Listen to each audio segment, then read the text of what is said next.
about AI transformation, the conversation usually starts with models, software, and automation. But what if the real challenge isn't the technology at all? What if the biggest barrier is the walls we've built between departments, teams, and people? Paige Bradbury brings a unique perspective shaped by more than 15 years of international leadership development. From Spain to India to the Middle East, she's seen firsthand how different cultures approach collaboration, balance, and innovation. Her insights are refreshingly simple. Every person and every function brings something valuable to the table, and AI will only magnify what already exists. If your organization wants AI to create better outcomes, you may need to focus less on the algorithms and more on the humans using them. I started our interview asking Paige how she became an entrepreneur. I think I have resigned myself to the fact in the past year that I've always been a serial entrepreneur. I just didn't know that that was a term.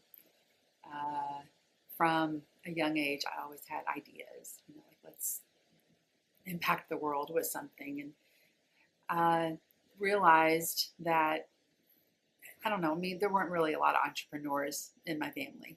Both of my parents worked more on the enterprise level. My dad did own a bookstore for a while before I was born, but there was never really that kind of support to know how to do the entrepreneur life per se. But as I've journeyed into this, I was in the nonprofit world for a while, and that is entrepreneurial in many ways. You're trying to make an impact. I've realized that that really is my DNA is wanting to impact the lives of others. For me, it's been in training and helping people live a more holistic lifestyle, whether it's with their family or work-life balance. And now with AI, it's incredible because I saw. So let me. Okay, so that's just kind of the background per se.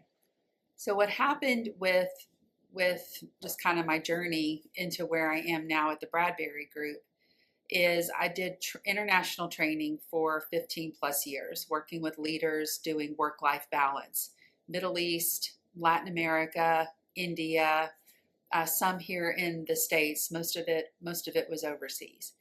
And I loved traveling and working with leaders. And what I saw in those cultures was collaboration and balance with families, with family life.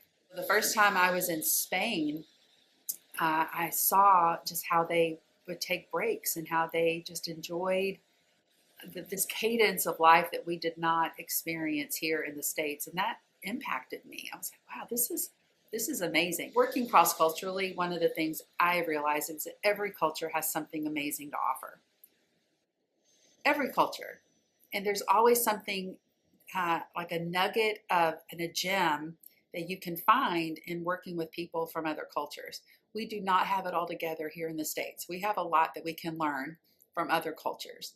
And that was always something I tried to bring to the cross functionality of my work is that you bring something special, I bring something special. Together, we're going to make something dynamic and amazing.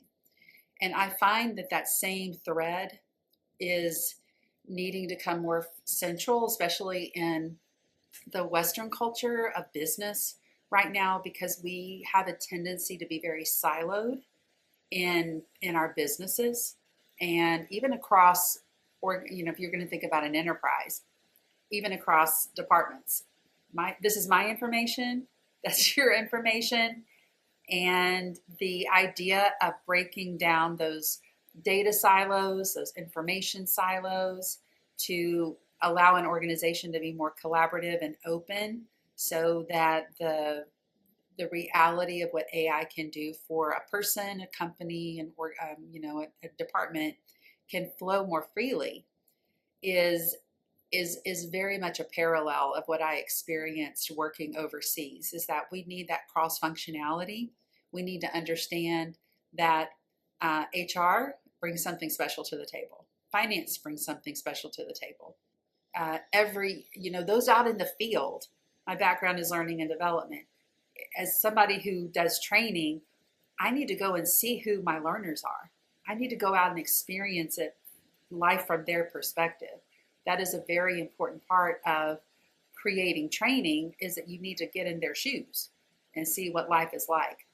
And that's they bring something special to the table, because that is the lifeblood of an organization, how you present yourself to your customers and so forth.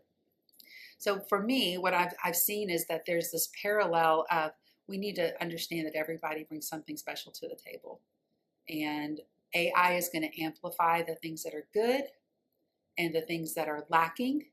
And it's an amazing tool for both good and bad, that we, in our field and just life in general, really, we need to figure out how to navigate this well and ethically.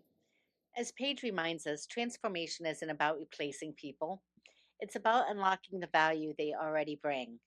The organizations that thrive in the AI era won't necessarily have the newest technology.